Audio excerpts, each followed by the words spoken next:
kalau kita punya bahan seperti ini nih, ini masih bahan, belum jadi apa-apa, belum jadi bonsai. Jadi menurut saya jangan dipruning dulu ya. Dibuat gerak dasar bolehlah seperti ini. Udah saya arahkan ini ya. Ini udah saya arahkan. Cabangnya udah saya arahkan sesuai keinginan kita ya. Tapi saya tidak pruning sama sekali. Daun saya biarkan tumbuh subur ya, tumbuh.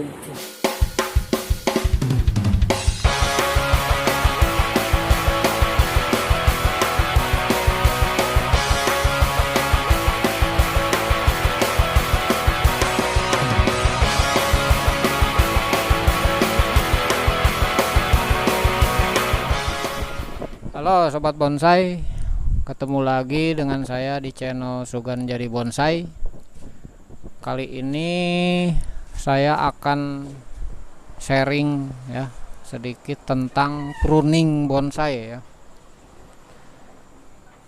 Jadi pruning itu seperti kita tahu ya, pruning di perbonsaian itu fungsinya untuk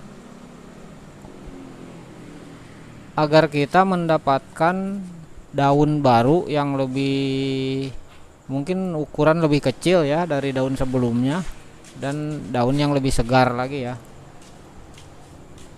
Tapi menurut saya ya, pruning itu hanya berlaku untuk bonsai yang sudah terbentuk ya, yang sudah jadi bonsai ya. Jadi bonsai yang sudah jadi bonsai, tapi yang sudah terbentuk lah ya. Kalau bonsai jadi, seperti kata salah satu teman kita ya, katanya sebetulnya bonsai jadi itu tidak ada. Karena bonsai yang sudah punya harga mahal pun, yang puluhan juta pun masih dikutak-atik ya, masih di pruning lah, masih dipotong lah cabang atau ranting, masih diganti media lah. Jadi menurut salah satu teman kita, bonsai itu sebetulnya nggak ada yang jadi. Untuk pruning ya, pruning itu menurut saya hanya berlaku untuk bonsai yang itu tadi, bonsai yang udah punya entah itu cabang atau ranting atau anak ranting, itu semua udah terpenuhi ya. Nah, itu baru main pruning ya. Menurut saya ya, ini hanya pendapat saya ya. Jadi menurut pendapat saya tuh pruning itu tidak berlaku untuk bahan seperti ini. Ini masih bahan ini. Ini pengalaman saya ya, pengalaman saya. Sebelum ini saya punya bahan setekan ya, tanam setek waktu itu yang pernah saya bikin videonya ya. Stek murbei ya. Itu dari mulai saya tanam ya, sekitar umur 3 bulan itu bagus, tumbuh subur, batang cepat besar, itu cabang dahan ini ya cepat membesar, daun-daun subur semua. Nah setelah saya buatkan gerak dasar waktu itu, jadi diarahkan seperti ini, bersamaan itu saya daunnya pruning semua hingga disisain 1 lembar di ujung saja ya. Setelah itu ternyata pertumbuhannya macet ya, pertumbuhannya terhambat ya. Jadi ukuran cabangnya itu hanya segitu-gitu aja, enggak tambah besar ya, enggak seperti pertumbuhan sebelumnya. Nah jadi menurut saya pruning itu ya, kalau untuk bahan bonsai itu tidak dianjurkan menurut saya, karena menghambat pertumbuhan ya. Seperti contohnya ini yang punya saya nih, waru nih ya, waru merah. Ini cabangnya udah saya arahkan sesuai kemauan kita ya, kemana arahnya udah saya arahkan menggunakan kawat nih. Cuman saya nggak pruning sama sekali ini, daun nggak saya buang sama sekali, satu pun nggak ada yang saya buang, malah cabang juga ini. Cabang juga kan seharusnya yang bagus itu maksimal dua ya. Ini ada tiga cabang, saya biarkan dulu tiga-tiganya. Biar tumbuh subur dulu, biar biar tambah besar dulu ini batang utama ini, biar tambah subur, tambah gede ya. Terus cabang-cabangnya sudah sesuai ukuran, sudah mencukupi ya, ukuran yang ideal ya. Nah, itu baru boleh kita kotak-atik ya. Jadi sementara ini hanya bisa mengarahkan aja ya, mengarahkan kemana arahnya.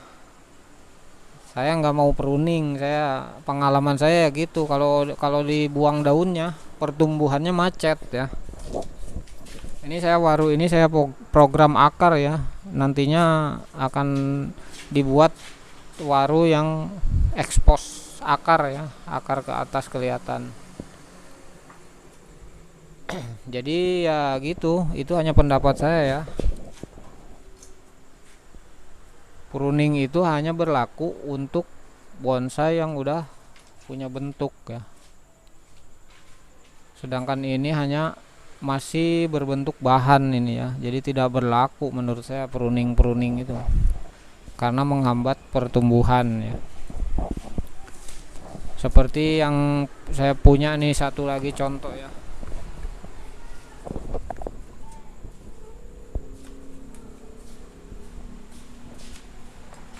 Nah, ini contoh punya saya, anting putri ya.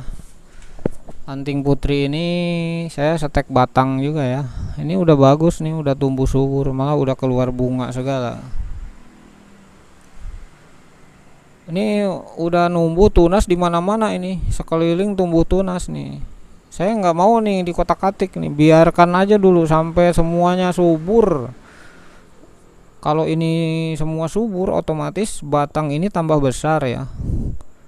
Nanti kalau cabang yang atas ini, yang tinggi ini nih, cabang ini udah mencapai ukuran yang kita inginkan, baru nah kita kotak-atik lah. Mungkin nanti kalau ini agak besar sedikit aja, nanti akan saya arahkan, hanya mengarahkan ya, mengarahkan kemana maunya kita ya, diarahkan menggunakan kawat atau wiring ya, wiring. Nah, tapi saya nggak mau pruning ya, saya kapok, pengalaman saya baru bahan udah di pruning ya, otomatis pertumbuhannya macet ya. Oke, mungkin itu ya pengalaman saya ya, buat teman-teman semua, terutama pemula seperti saya ya. Saya hanya baru beberapa bulan ini ya terjun ke dunia tumbuh-tumbuhan seperti ini. Tapi saya udah punya pengalaman ya itu. Belum terbentuk apa-apa, baru bahan udah saya gundulin, saya pruning semua daun. Sangat sangat kelihatan sekali perubahannya, yang tadinya tumbuh subur cepat besar ya, cabang-cabang cepat besar, setelah di pruning pertumbuhannya macet ya. Jadi ya gitu, pruning hanya berlaku untuk bonsai yang udah terbentuk ya, yang udah menjelma jadi bonsai, itu baru pruning dengan harapan keluar daun baru yang lebih kecil ukurannya. Kalau yang tanaman yang punya daun besar ya, tentu di pruning itu tujuannya untuk mendapatkan daun dengan ukuran yang kecil ya. Salah satunya tujuannya itu. Ya mungkin tujuan yang kedua di pruning itu agar keluar daun baru yang lebih segar ya. Sedangkan untuk bahan bonsai yang baru bahan, menurut saya tidak berlaku itu pruning itu. Oke, mungkin itu pengalaman saya ya. Mudah-mudahan bisa jadi inspirasi ya, dan bermanfaat buat teman-teman para pemula seperti saya ya. Terima kasih yang udah nonton ya. Jangan lupa like, share, komen, dan subscribe-nya ya. Oke, terima kasih.